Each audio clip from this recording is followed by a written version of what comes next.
Hello, everyone. Welcome back to our next session on planning your hybrid event. And I have with me today Emily Ventura, who is director of the PFIC Foundation. And Emily, I'm going to turn this over to you, and I'd like you to share a little bit about yourself. And if you don't mind sharing a little bit about why you started PFIC. And, I know you have a daughter who influenced a lot of that, with it.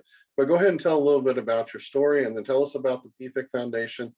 And then we'll get into, well, why did you decide to go with a hybrid event for your organization? Because this last year you participated, we helped you with a virtual one. So go ahead. Sure. Thanks, Jeff, and thanks for having me. My name is Emily Ventura. I am executive director of the PFIC network, and I have a daughter with PFIC. So a brief history, PFIC stands for Progressive Familial Intrahepatic Cholestasis. It's a rare genetic liver disease that mostly affects children. I obviously got into the line of work because my daughter has PFIC. She was diagnosed at 5 months old. She had a liver transplant when she was 5 years old, and it was right around that time that I started working with some of the leaders in our space who needed some help to take over and run the website. At that time, there was not an organization for PFIC specifically, so myself and a few other parents started the organization. This was back in 2018. And, the rest just kind of builds from there. We've been learning as we go, but we've been able to kind of take off and provide a lot of resources and support and education for our community. And we're just now getting into participating and supporting research as well. So we're very excited with the direction that our organization has gone. My daughter is now 10 years old. She's homeschooled. So I work from home running the organization, and she does her school, and we spend a lot of time together, but it's been a lot of fun. She helps out from time to time, and Jeff mentioned we had a virtual conference this past year. She actually moderated one of those sessions with our doctors, so that was a lot of fun.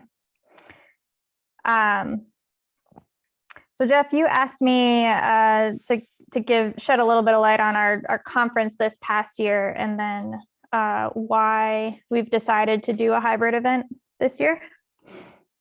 Yeah, that's correct. So, this last year you were virtual, and you had a number of groups that came in, and I know you have a strong Hispanic community that's in there too. But why did you all decide, with COVID? Of course, we don't know what COVID's going to do. I mean, that's the big challenge. Nobody seems to know, and a lot of organizations are in limbo. But why did you all decide to go hybrid? Yeah, I guess it's all somewhat of an evolution, right? So our organization started in 2018 with our official charity. Our very first event was a family conference. And at that time, we had an in-person conference. It's actually a collaboration with the Allegeals Alliance, which is another group that's been a lot around a bit longer, but we share a lot of scientists in the space, if you will, and industry partners. So they invited us to tag along to their conference. So that was our first experience. That was an in-person conference in Cincinnati, and we had 22 families show up, and it was wonderful. However, our group stems from, most of our connections are in a social media support group. And so the reach is rather high in terms of peer support. It's all parents that run our organization. And so we're peers, we're directly connected with those in our community. And so while we had a wonderful family conference in Cincinnati, we were able to sponsor some travel to attend, even some international travel to attend, and it was great. But bandwidth kind of remains low when you're working with an international community. And so, that was kind of our first experience, and we had hoped to be able to offer things on a larger scale. And, then of course, COVID hit. So in 2019 and 2020, obviously, we were still a small organization, and we still wanted to provide a conference But we had no idea, like others, you know, what the world was going to look like in terms of being able to travel.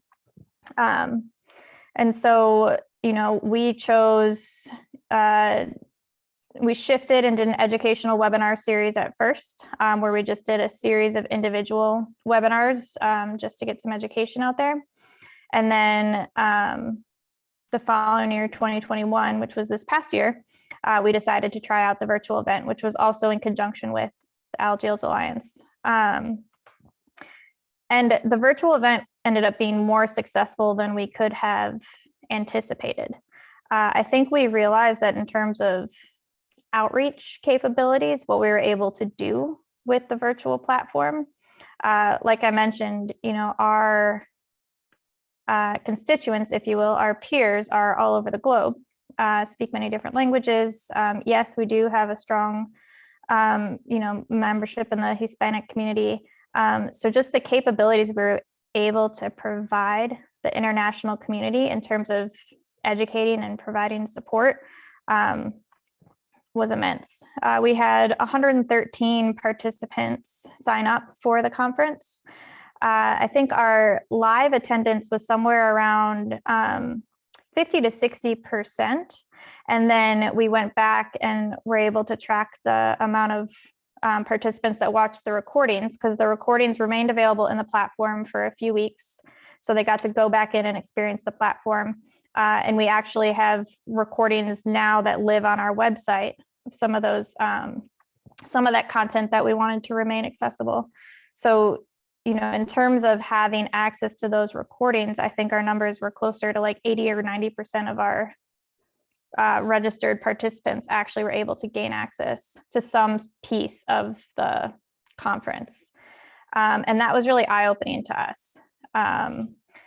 Because it would never be realistic.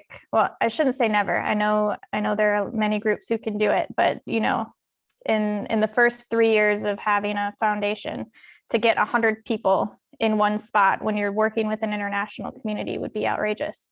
But we learned that it's very easy to do with the virtual platform. And then we can offer language translation services and other types of things that would be harder to do in person. So I think it's just the capabilities that the platform provided, that when the opportunity presented itself for 2022, it was a no-brainer. We definitely wanted to have a virtual component to our conference. Fantastic. So when you, and I think sometimes presenting to a board, you know, if you're a nonprofit, you know, obviously the thing you have to sell is to the board and going to them, because hybrids traditionally, and it is a fact, are going to be a little bit more expensive than just virtual by themselves. And I'll address, you know, the whole term hybrid has many definitions right now, you know, with it, because there is a lot of flexibility associated with a hybrid event. But it sounds like you didn't have a whole lot of trouble selling it to your board about being hybrid after presenting those kinds of numbers. So did you meet any resistance from anybody? And if you did, how did you address that? I'm very fortunate to work with a very cohesive board and community.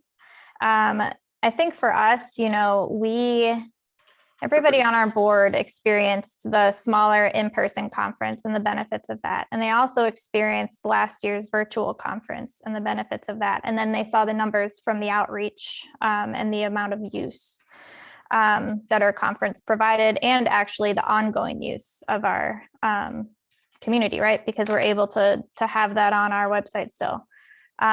So for us, it was somewhat of an easy sell. It was just a conversation, you know, bringing, I think we realized that there will always be a virtual component to our conference, even when there's no pandemic, which, knock on wood, you know, hopefully there will be no pandemic someday, but even when the pandemic isn't a key player in these decisions, right? I think we realize we'll always have some sort of virtual component, again, for the outreach capabilities. And, you know, for us, timing is key. So we couldn't wait to see what the world was going to do in terms of COVID, what opportunities were going to be available in 2022.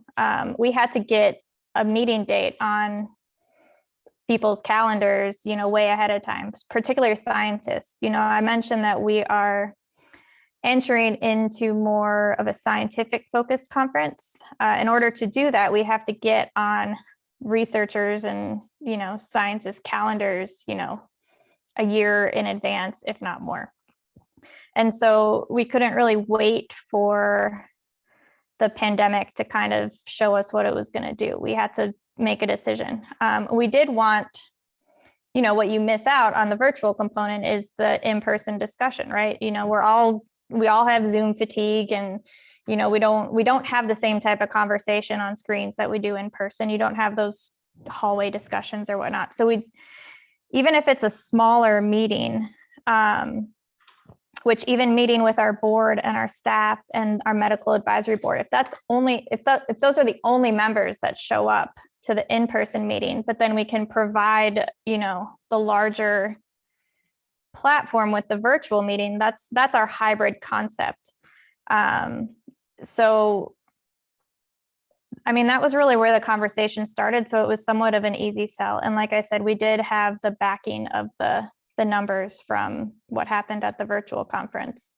Yeah. So it's a little bit of a chance of a risk, to do the hybrid because you're booking a meeting space and whatnot. The virtual will be there. It makes us feel, we have a sound backup plan, right? If the in-person just totally doesn't go off, we're still able to pull off a conference. So we don't have to worry about that.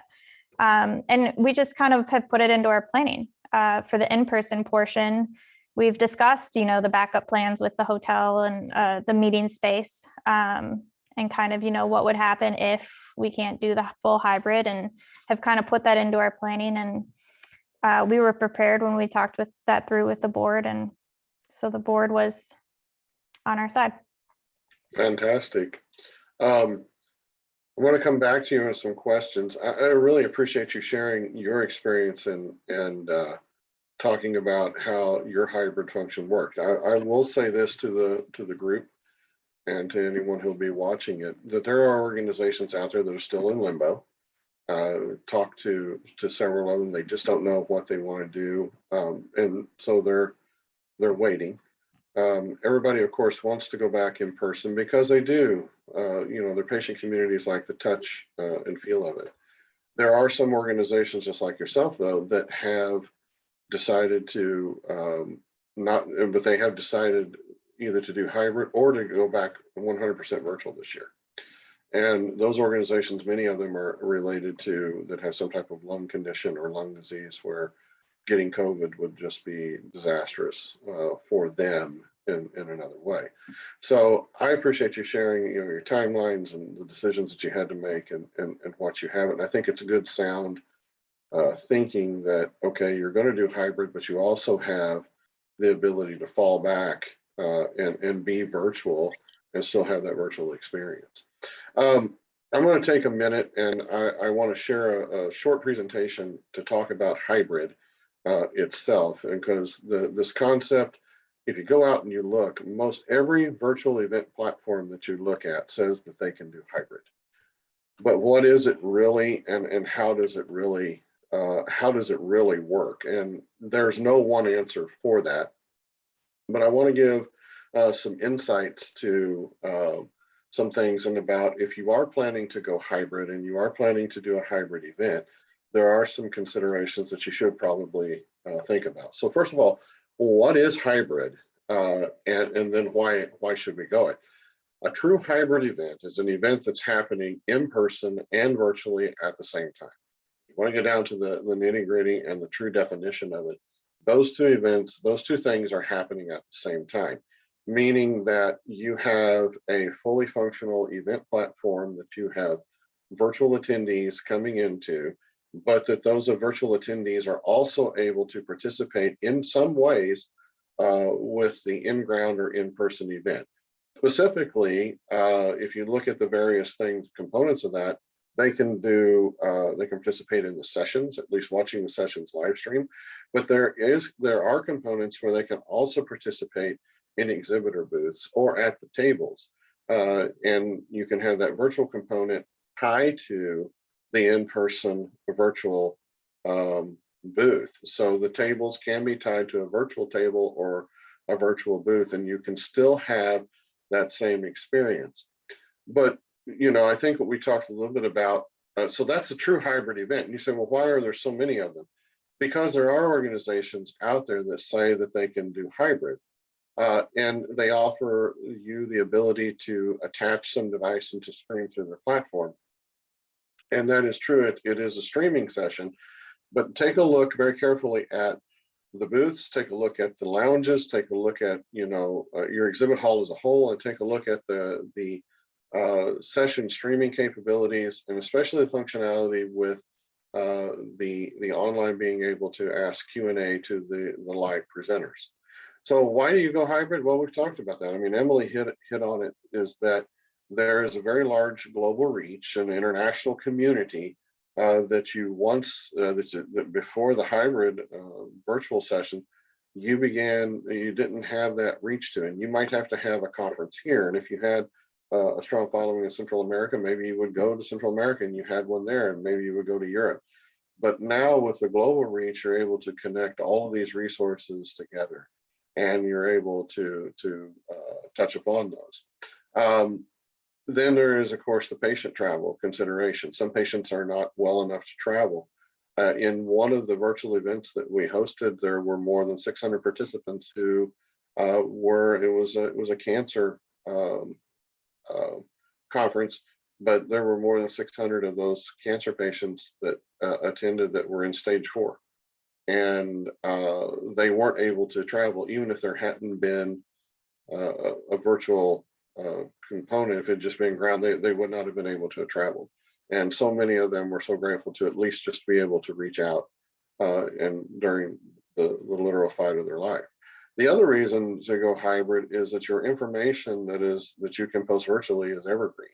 Can be approved, it can be hosted on your website, and you save paper, you save time, because with a lot of handouts. And I think there's going to be components of that you're going to see offerings coming up in the virtual environment to be able to share information virtually, rather than handing out information and then having it just end up in a trash can in a landfill someplace. So what does it take to do a hybrid event? Well, first of all, you do have to have a platform that supports the hybrid, and that platform needs to be able to interface with the ground equipment that is at the hotel or the conference center or wherever that you're having this at, both audio and video. And some considerations that you need to look at is that what does that event space already have available with it? If you don't have the expertise, one of the things that I'm going to say, and I'm kind of jumping around in my bullet points here though, is find somebody in your budget, plan for somebody that can come in that has done this before though, and can be a project manager or a consultant to your organization, and can help you plan that component and how to merge those two together. If you decide or you elect to do just recordings and then post them in a virtual space later, and not having live content, that is an option, but that is really not a true hybrid form of the thing. That is more of that you're running two separate events. And there are organizations that have decided to do that. They're going to run the ground event, they're going to tape the content, and then they're going to host it in the cloud on a virtual platform. In which case, you're still going to have the cost of both, but the virtual attendees are going to miss out on the experience of seeing stuff live. And so but it is a decision that you have to take. Some things that you need to think about in consideration. How do you want your live sessions recorded and broadcast? Do you want everything recorded? That's going to be something with it. Your breakout sessions, how do you want to run them?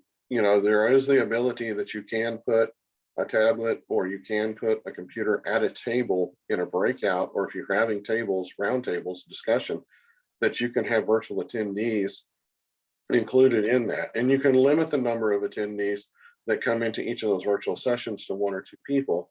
But the trade-off of it is that there is a cost associated with that, and there is also support associated with it. The other option is of course that you could just do your virtual breakouts separate from your live breakouts. And as long as you can staff those and monitor those, that is a really good option.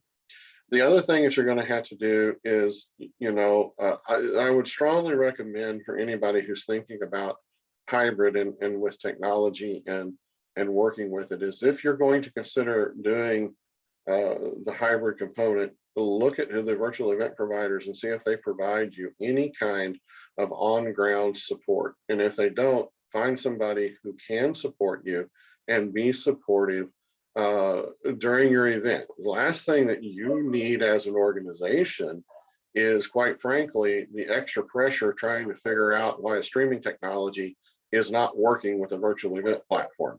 You just don't have time. Your purpose of being there as the head of that organization or as part of that organization is to make sure your attendees, your sponsors, your participants are well taken care of and are happy and are getting the information that they need for their quality of life and to help them going forward with it. So the big question, what does it cost? And I wish I could say, oh, I think the first time I told somebody I was really close with, and they said, well, what does an event cost? I said, just write me a check. You don't have to fill in the amount, just you let me, have the check and I'll fill in the amount. The bottom line is, though, hybrid is going to be more expensive than just an in-person or just a virtual. However, vet your virtual event companies that are claiming to be hybrid. Make them break it down for you what they're going to provide with those services, and really look at that, because a lot of them are saying, I am a hybrid event. No, here's the platform, just like it was before. But there should be some consideration in, do they provide you with equipment? Can you rent that equipment from that hybrid platform provider? Do they provide consulting services to come out and interface that equipment with the conference center to make sure that everything works together? So there is some expense there. You're going to have that physical equipment. You're also going to have a little bit of extra labor cost, because you're still going to have the labor that it did take to do the virtual event. But you're also going to have a little bit of labor cost in providing for somebody to come on site, or for doing it yourself. You're going to either have to have more volunteers or you're going to have more staff. So carefully look at that. It is going to stretch your available resources if you don't. Hybrids, now you're talking about troubleshooting not just a virtual event platform, but you're talking about troubleshooting interfacing with a virtual event platform. So keep those things in mind in order to have a really positive experience. And then that cost is really going to depend on what you need or what you ask for your conference. Considerations there, meaning number of sessions you want recorded, the number of virtual tables that you want to have, and do they interface with the tables that are at the event with it. So there are these considerations to think about and to include in your budget process, or when you're talking to a hybrid provider who says they can go hybrid. Other options that you should look for that I didn't include it on the slide is that if you have a hybrid provider, can they do your registration for you, and can they generate your conference badges for the ground event? Can they provide the lanyards and the sleeves for stuff to go in? Because it makes it really a lot smoother on the back end for you if they can. It may cost you something, but you're going to pay a cost anyway for those supplies. But if you don't have to export your registrants and then import them into another platform, that just makes life easier for you. All right, so that was short and sweet. I covered a lot of material. I think we're going to open this up for questions, and see, I'm checking the event space now, or the chat blogs right now.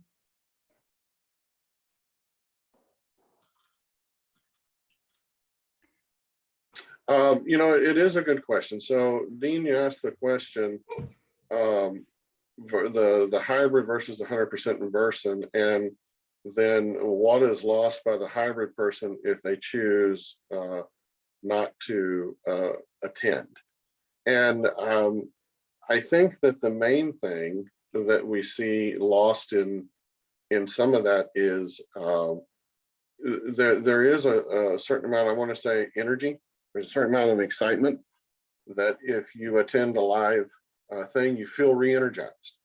You see people that you haven't seen for a long time, and you feel that energy. So what is lost with that is probably more about attendee satisfaction than it is about content loss. I think that any virtual platform provider right now will tell you that if you have, I think that people are suffering from Zoom burnout, virtual burnout, and that type of thing. So I think what happened is that in a lot of events right now, you're getting a high registration, but your actual live attendance is probably going to be about 50 to 60% of what that attendance or what that registration field is. But just like Emily was saying, I think though that if you're smart about posting your recordings back and you have good content, that you're going to see that additional 20 to 30% are going to come in and view your platform, and they're going to view those recordings in those sessions. So I don't know that you lose anything necessarily from it, but I do think that you have to look at your reports in a different way. Emily, what do you think about that? I mean, so I think that you do, I mean, it's a really good point. You do lose the in-person, the advantage of in-person, 100%. I think that's why the hybrid makes so much sense, because you have the best of both worlds. I think hands down an in-person experience is more valuable than anything most of us ever experienced. That's our community got started with an in-person conference. That's where we got tremendous amount of motivation and engagement. And so I think that the advantages to in-person are irreplaceable for sure. I think when I look at this though, I see the amount of participants that are able to be involved that would never come to an in-person conference. A lot of that is that international community, or maybe, members of our community, many of them end up needing liver transplant or liver transplant, other transplant. Many of them are very sick. And so I know that there's a lot of barriers to attending an in-person conference, whether it's COVID related or not. I mean, COVID highlights a lot of the barriers, absolutely.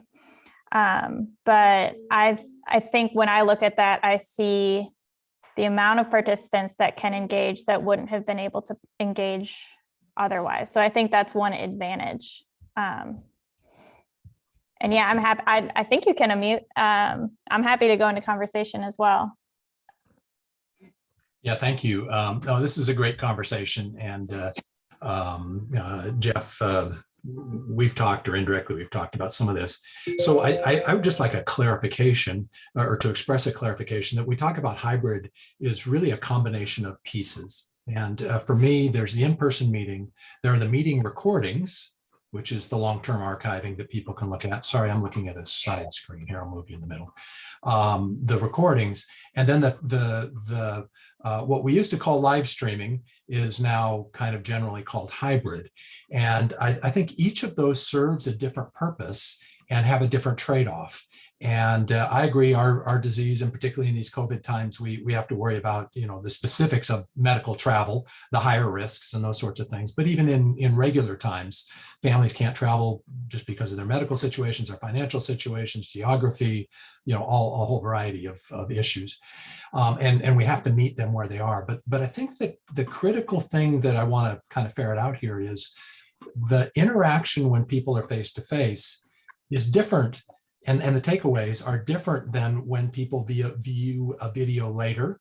And frankly, that's different than when they view a live stream, because they at least kind of feel like they're going to the conference with everybody else, even if they can't interact with anybody else.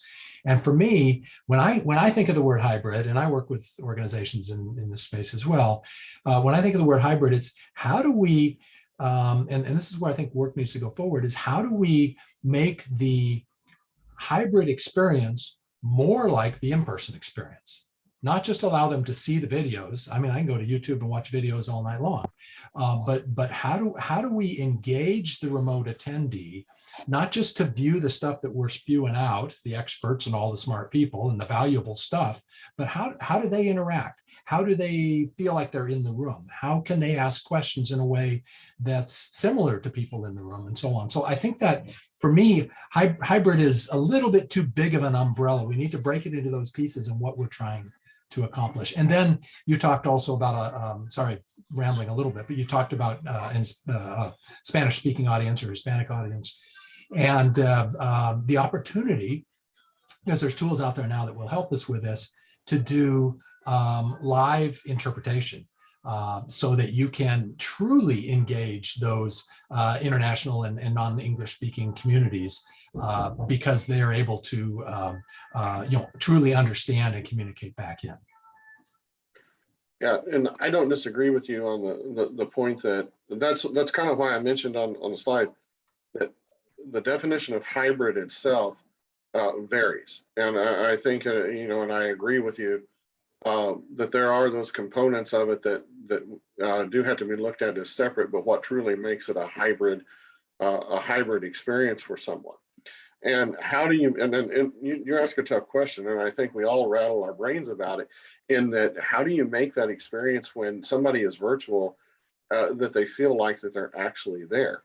And now, this is a very interesting thing, because one of the things that I've studied and looked at is that I've participated in a lot of virtual platforms, and I've worked in a lot of virtual platforms.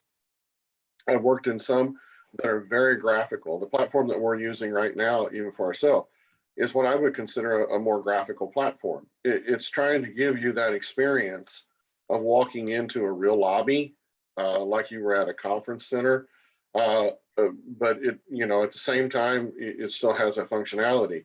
If you look at some others, they call it a lobby. It's really just a kind of a landing page with how they've designed the menus. And yes, there are features and plugins and different components of it that make you feel that way. But how do you get people excited about, about that experience? Nobody knows what COVID's going to continue to do, obviously with it. But I think that if COVID continues and we continue to develop like technology like we are, that VR is going to play a role in it. The virtual reality component is going to play a role, and there are many avenues that we could look at and go down that's related to the VR and making it, making the person feel like that they're more present. The challenges associated with that, of course, is that it's not cheap. I mean, when we're talking about, and yes, you could get the little VR thing with it, but to truly have a true experience, it's not going to be cheap. If you have 400 virtual reality attendees, that's, the equipment associated with that, and are they going to have to buy their own equipment? Just big can of worms, open top, spill out, type of a thing. But to make them feel more engaged and be able to ask questions, with it. For example, if I wanted to attend a live in-person breakout virtually and be able to participate, one thing I don't want to do is just have a Zoom set up with 25 other people that's also sitting at my table. Nothing's going to get accomplished there. So, how do you limit those, and how do you pick and choose who gets at a table? There's solutions to it, but it does, and things like that, I think, make them feel more than just like I'm just watching TV. I'm actually interacting. But then also, like, I'll give you another example. One of the things that we've done is that if you're in a general session, you have someone who is dedicated to watching the virtual stream. They're going to be, and you've got to make those virtual participants feel just as important as the ones that are in person. So whoever is asking the questions needs to be able to either relay those questions on, or you have some way of putting them up on the big screen, if you would, and saying, okay, Sally, ask your question to, Dr. Smith.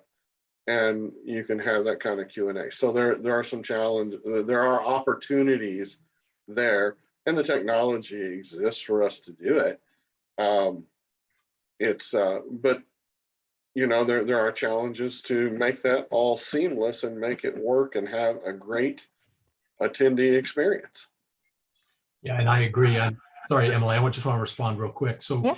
I think that's really important. And while I appreciate the advancements in technology, I think using the technology we have, for example, when that person asks a question, they don't see the whole room of people that are sitting there, right? Our typical format is something like this, and then somebody will, and that doesn't engage them in the audience. So your production needs to incorporating the remote person back into the room, not just with questions, but so that they feel like they're there. And so that those interactions, we don't just put a camera in the front of the room because it's a little diversion or it's for Q&A in the room. We do that because we're trying to engage remote attendees so they can feel like they're sitting in a room. So yeah, it's not just advancing the technology, but it's a different way of using the technology we have. So I'm sorry, Emily, go ahead.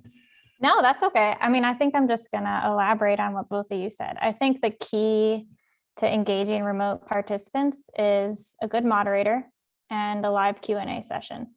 I'm a nurse by trade. I had a 10-year nursing career before I went into advocacy. And I think facilitating conversation between patients and doctors is something that I became very passionate about. And now, I find myself in a position to facilitate the conversations with patients, researchers, and all sorts of other, members of the community.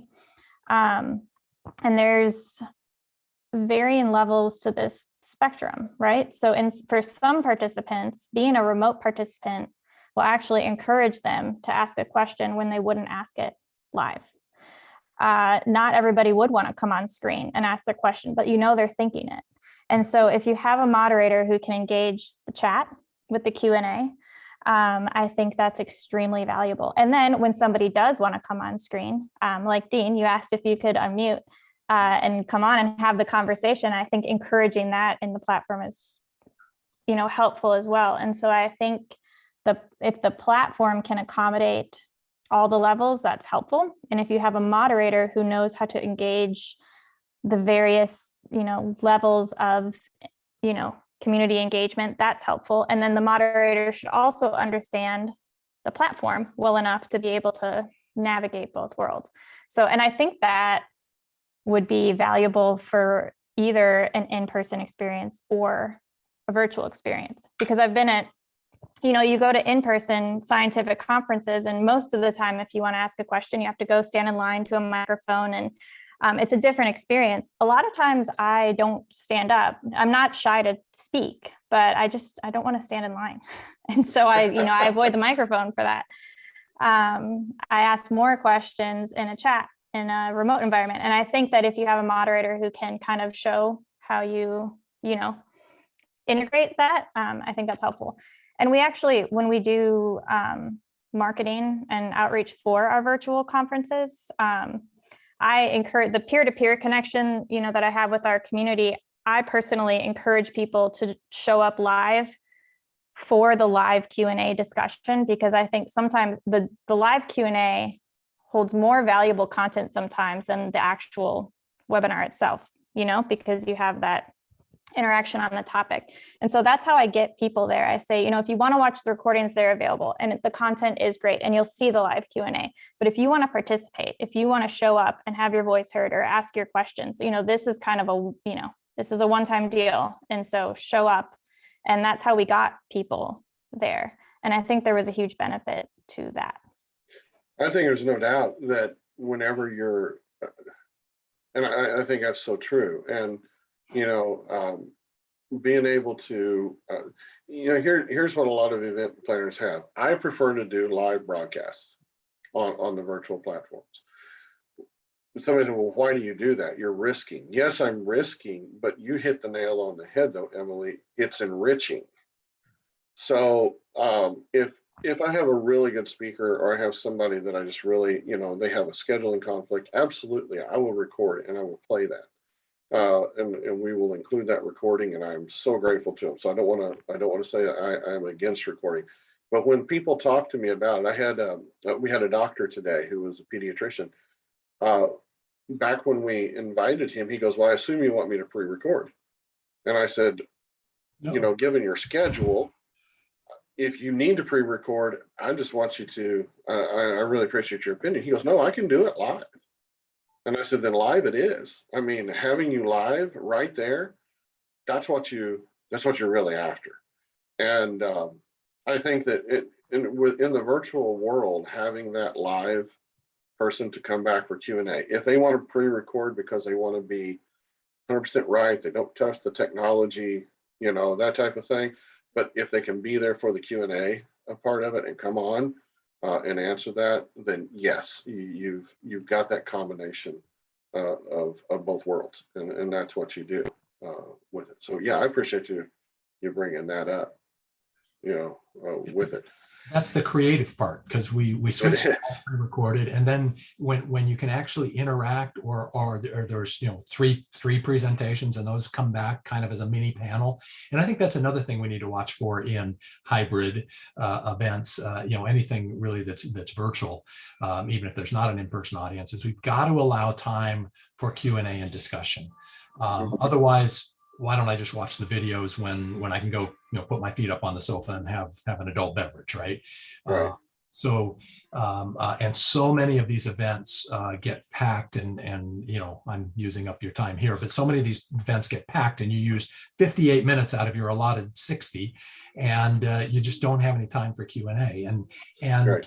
With all respect, and this is, again, I'm speaking maybe to a general audience, not to you, but if there are questions that aren't answered, don't just say, "Go to my website," or "We'll send out the links," and then don't do it. You really have to, and particularly when you're dealing with families, where this may be their only point of engagement. If they could get all the answers, they wouldn't come to your conference.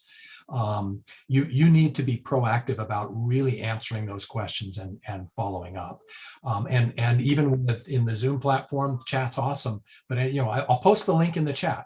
That's gone unless you, as a producer, are intentional about including that when you post the video, because the chat's not part of the stream. So all those little subtle things, I'll reinforce what you said, Jeff, is, and both you and Emily, to have a good moderator and to have a good producer, and have them thinking about all these things, is just really, really, really powerful. Dean, I will say, sorry, now I'm hijacking the time as well, but just to piggyback off what you said, and sorry that I did this, my daughter was singing in the background. That was not to you. Total faux pas of don't do that on a virtual webinar. What we've done in the past consistently that I've learned to be very successful is, so we leave time for Q&A with each of our sessions, but you're right, a lot of times the sessions go over. And what we do is we call back all presenters for a panel discussion at the end of the meeting. And we inform our, participants about that opportunity. So it's, me